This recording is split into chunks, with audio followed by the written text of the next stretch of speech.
골절로 응급실에 실려오기 전까지 골다공증은 의심도 하지 않았다고 합니다.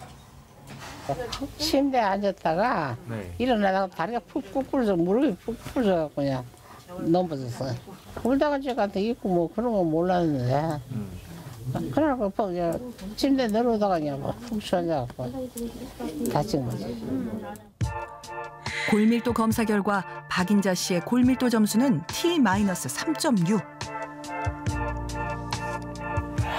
T 점수가 마이너스 1.0까지는 정상이고 마이너스 1.0부터 마이너스 2.5까지는 골 감소증, T-2.5보다 낮으면 골다공증으로 진단합니다. 골다공증이 무서운 이유는 뼈가 잘 부러지기 때문인데요. 노순자 씨 역시 2년 전 고관절이 골절돼 수술을 받았습니다. 안녕하세요. 천천히 들어오세요.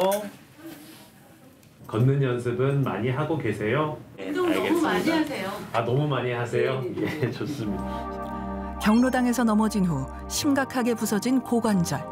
당시 골밀도 점수는 T-3.9였습니다.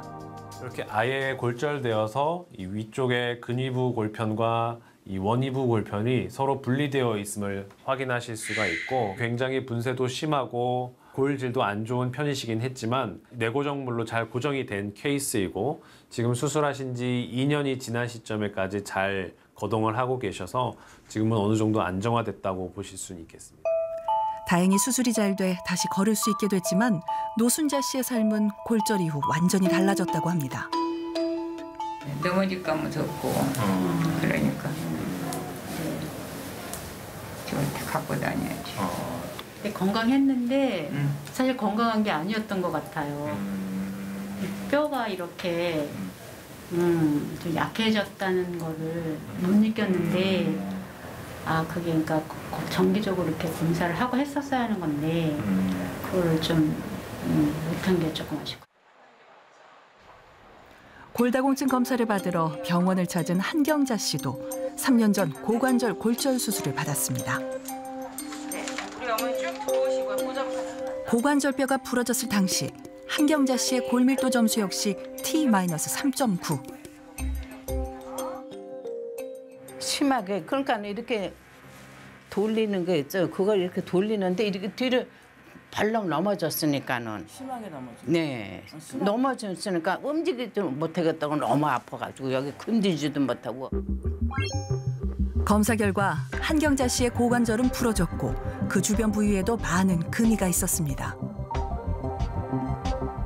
이러한 경우에 고정술을 했다가 실패해서 다시 재수술을 하는 것보다는 아예 처음부터 인공고관절 반치환술을 통해 바로 빠른 거동을 하실 수 있게 도와드리는 것이 더 좋다고 생각을 했었고 그 당시에 이런 식으로 인공고관절 반치환술을 넣어서 수술을 했던 케이스입니다. 인공고관절 반치환술은 고관절을 구성하고 있는 대퇴골두의 연골과 일부 뼈를 제거 후 인공고관절로 대체해 단단하게 고정하는 수술법입니다. 그러나 골다공증 골절은 수술 후에도 안심할 수 없습니다. 골절이 한 번 발생하면 1년 이내에 다시 뼈가 부러질 확률이 여성은 2배, 남성은 4배가 증가하고 고관절 수술 환자 절반 이상이 예전의 생활로 돌아가지 못하기 때문입니다. 이 대퇴골과 골반골은 굉장히 강한 뼈입니다. 우리 몸에서 가장 단단하고 가장 두꺼운 그런 뼈 중에 하나인데요. 그 정도의 뼈가 부러질 정도면은 이제 전반적으로 뼈의 밀도나 이런 성질이 굉장히 약해졌다는 것을 뜻하고 고관절 골절은 사망률이 굉장히 높기 때문에 경각심을 가지고 생각을 하셔야 되는 골절이고 근처 병원에서라도 보건소에서라도 골다공증 검사를 매년 한 번씩 해보시는 게 가장 중요하다고 생각하고요. 골절을 예방하려면 치료가 중요합니다. 한 달 전 고관절 수술을 받은 박인자 씨도 약물 치료를 시작했습니다. 한 달에 한 번 투약하는 주사제인데요. 혈관이 아니고 피하 주사라서 살에다 맞을 거예요. 예. 최근에 새로 등장한 강력한 치료제입니다. 골다공증 치료제는 골 흡수 억제제와 골 형성 촉진제로 나뉘는데요. 대표적인 골다공증 치료제는 골 흡수 억제제로 뼈를 약하게 하는 파골 세포를 억제합니다.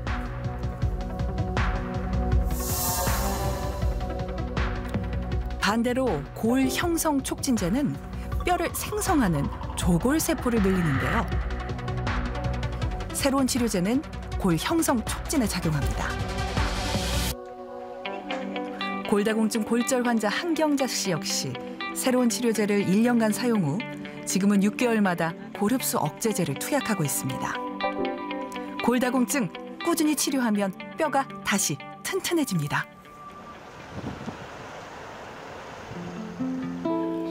많은 사람들이 골다공증은 주로 여자들이 걸리는 질병이라고 생각하지만 그렇지 않습니다. 골다공증 치료를 위해 병원을 찾은 조성관 씨.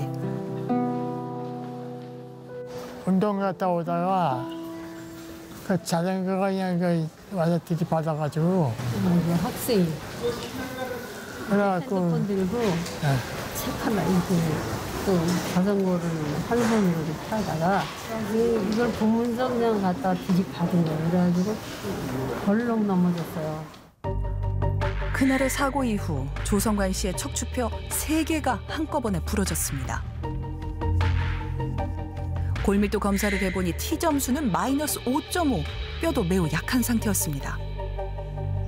최근에 골절이 있으면서 다발성 골절이 있는 데다가 골밀도가 너무 약하니까 추가적인 골절 위험이 굉장히 높은 초고위험군이라고 이제 판단이 돼서 뼈를 부수는 것을 억제하는 수동적인 치료보다는 새로운 뼈를 만들어서 빨리 이제 쌓아 올리는 그런 치료를 하는 게 더 적절합니다.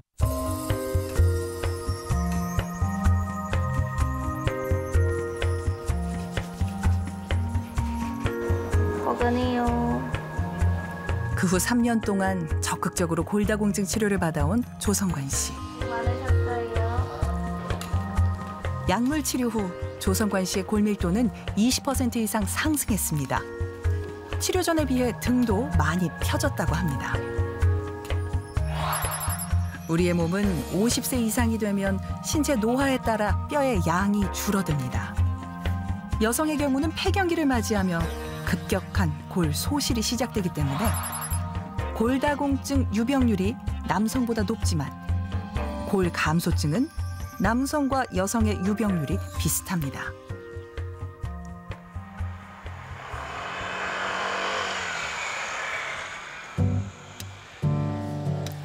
정광용 씨는 평소 골다공증 골절의 무서움에 대해 잘 알고 있었습니다. 그러나 정작 자신은 골밀도 검사를 한 번도 받은 적이 없습니다. 우리 처제가 골다공증이 있었는데 이게 감기가 와서 기침하다가니 갈비뼈하고 척추에 기침원지가 금이 간 거 얘기해요. 그거 보고 이제 우리 집사람이 이제 겁먹어갖고 이제 보건소 가서 검사하게 된 거지 이제. 근데 감기면 나도 하려고 했는데 남자는 뭐 골다공증 검사하는 사람 못 봤다 해서 나도 안 한 거지. 보건소까지 가서 아내의 검사만 지켜보고 돌아온 정광용 씨. 하지만 얼마 전 교통사고를 당한 후 보험회사의 요구로 골밀도 검사를 받았습니다. 고속도로에서 앞차가 갑자기 급정거를 해갖고 내가 가서 그 차를 후미를 받고 내 뒤따라오던 차 또 내 차 받고 차가 너무 심하게 망가져서 폐차할 정도였었어요. 근데 보상 문제로 보험회사에서 골다공증 검사를 해서 자기네한테 알려달라고 해서 그래서 검사를 한 거죠. 이제. 동네 병원에서 받은 골밀도 검사 결과는 T-2.9 골다공증이었습니다. 여자들 주로 저기 한다니 남자가 골다공증 있다 하니까 내 체질이 여자 체질인가 그런 생각이 들고 좀.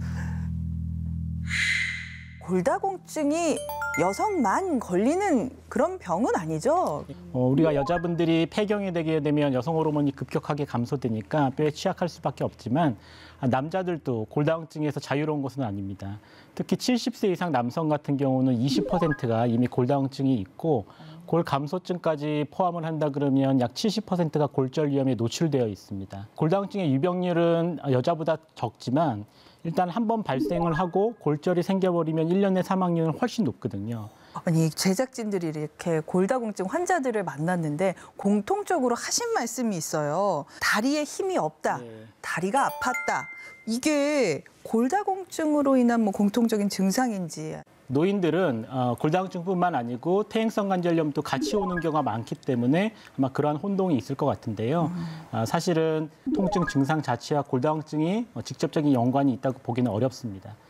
그래서 들어보셨는지 모르겠는데 골다공증을 뭐 침묵의 질환, 소리 없는 도둑 뭐 이런 얘기들을 하거든요. 그만큼 증상이 없기 때문에 증상만으로는 좀 알기가 어렵고 반드시 자기의 뼈 나이를 알 수 있는 골 밀도 검사를 해서 골다공증 유무를 판단하셔야 되는데 단지 젊었을 때 비해 가지고 키가 한 4cm 정도 줄어들었다.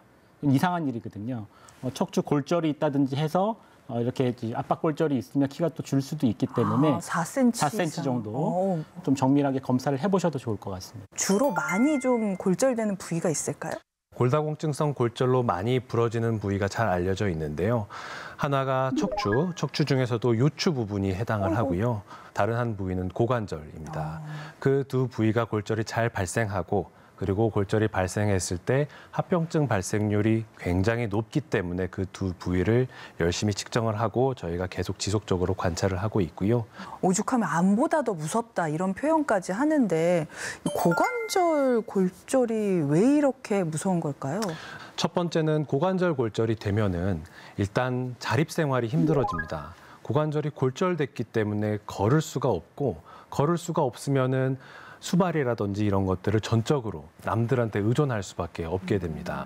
그래서 수술을 한다고 하더라도 보통 50%의 환자에서는 원래 다치시기 전에 걸으시던 거에 한 절반 정도로 떨어지게 되고 그래서 이제 두 번째 이 침상 생활이 오래되고 하면은 그걸로 인한 합병증들이 발생할 수 있고 또 더해서 아무래도 침상에서 이제 대소변을 받으셔야 되기 때문에 요로 감염이 잘 발생해서 이러한 감염들이 더 심해지고 그러면 폐혈증이 와서 상태가 더 악화될 수가 있죠. 그리고 어르신들 분들 같은 경우에는 가지고 계신 기저질환도 있는데요. 그 기저질환이 이렇게 움직이지 못하면 점차 더 악화돼서 상태가 안 좋아지는 경우가 있습니다. 고관절 골절을 당하시고 나서 1년 내에 사망하시는 환자분들의 퍼센티지를 봤더니 한 15에서 20% 정도는 1년 내에 사망하시고 5년까지 봤더니 한 45% 정도가 사망하는 것으로 나타났습니다. 거의 반 가까이. 맞아요. 쉽게 말씀드리면 10명 중에 절반 정도 5년 내에 사망한다는 것이고 6개월 이내에 수술을 안 했을 경우에는 사망률이 50%까지 높아지는 것으로 알려져 있습니다. 따라서 수술하지 못할 컨디션이 아니면은 빨리 수술을 해서 환자로 하여금 다치시기 전에 걸으시는 정도로 빨리 원상복구하는 것이 저희 정형외과의 목표입니다. 그럼 실제로 이 골다공증 환자들을 뼈를 보실 텐데 좀 특징이 있나요?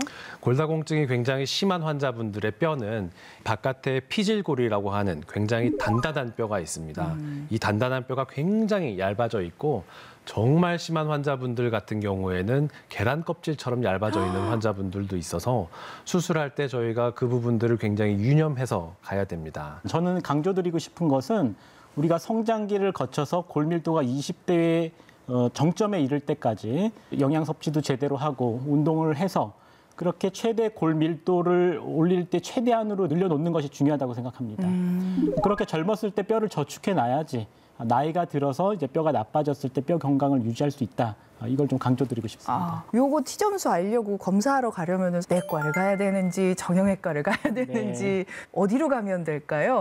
보건소에서 가셔도 되고 각각 의원에 가셔도 되고 또 뭐 원하시면 병원에 오셔도 됩니다. 그래서 골다공증에서 취약할 수 있는 폐경 여성이나 70세 이상 남성은 꼭 골밀도 검사를 해보시는 게 좋겠고 그렇지 않더라도 자기가 뼈가 나빠질 만한 질환을 가지고 있다. 이럴 경우에도 하시는 게 좋겠죠.